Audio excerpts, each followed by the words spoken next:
17,65,559 টাকা। হজরত শাহ পরান রহমতুল্লাহ মাজারে এটি 4 দিনের দান বাক্সের টাকা। আমরা পরিবর্তন চাই। ফেসবুকের পোস্টে, চায়ের আড্ডায়, সবখানে আমরা পরিবর্তন চাই। দুর্নীতির বিরুদ্ধে কথা বলি, অনিয়মের বিরুদ্ধে সোচ্চার হই। কিন্তু প্রশ্ন হলো, পরিবর্তন যখন নিজের দরজায় এসে আঘাত করে, তখন কি আমরা সত্যি পরিবর্তন চাই? কারণ ইতিহাস বলে, নিজের পকেটে টান পড়লেই পরিবর্তন উধাও হয়ে যায়।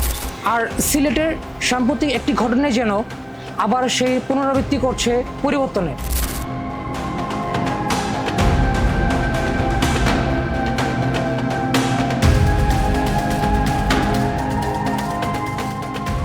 গল্পের কেন্দ্রীয় চরিত্র একজন প্রশাসক, নাম মোহাম্মদ সারোয়ার আলম। অনেকের কাছে তিনি শুধু একজন জেলার প্রশাসক নন, কর্মজীবনের শুরু থেকে নানা আলোচিত অভিযানের কারণে তিনি পরিচিত একটি মুখ।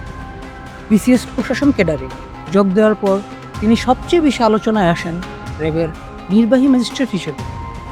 রাজধানীতে শত শত ভেজাল বিরোধী ও দুর্নীতি বিরোধী ভ্রাম্যমাণ আদালত পরিচালনা করে তিনি সাধারণ মানুষের প্রশংসা কুড়িয়েছে। দীর্ঘ প্রশাসনিক যাত্রার পর তিনি দায়িত্ব পান সিলেটের জেলা প্রশাসক ও জেলা ম্যাজিস্ট্রেট হিসেবে। সব কিছু যেন স্বাভাবিক ছিল, কিন্তু তারপর আসে সেই শুক্রবার।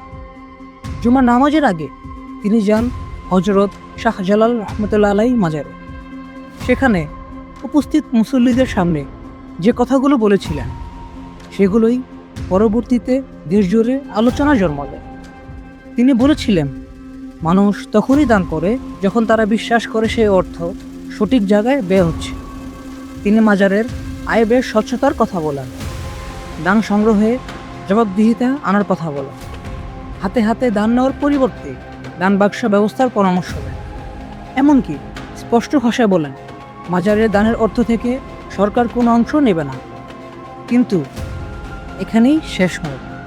তার বক্তব্যের সবচেয়ে আলোচিত অংশ ছিল মাজার কেন্দ্রিক অনিয়ম নিয়ে।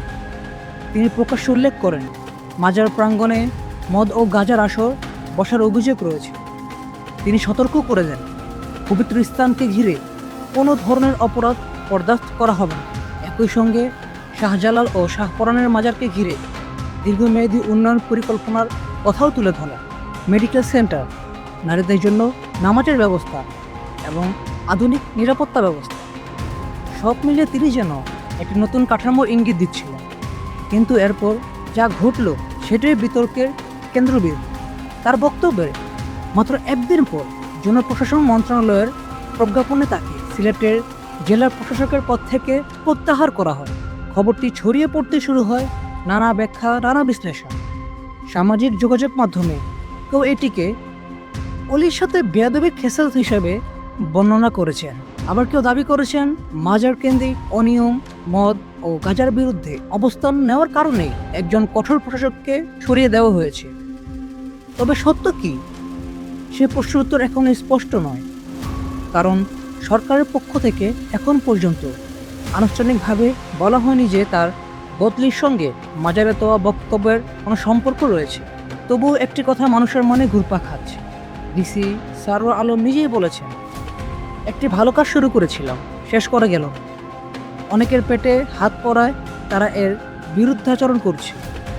এই বক্তব্য কি শুধু একজন প্রশাসকের ব্যক্তিগত আক্ষেপ, নাকি এর ভেতরে লুকিয়ে আছে আরও বড় কোনো বাস্তবতা? সেটা সময় বলে দেবে। তবে ঘটনাটি আবারও আমাদের সামনে একটি পুরনো প্রশ্ন তুলে ধরেছে। আমরা কি সত্যিই পরিবর্তন চাই, নাকি পরিবর্তন চাই শুধু তখন পর্যন্ত যতক্ষণ না সেটি আমাদের নিজস্ব স্বার্থকে স্পর্শ করছে?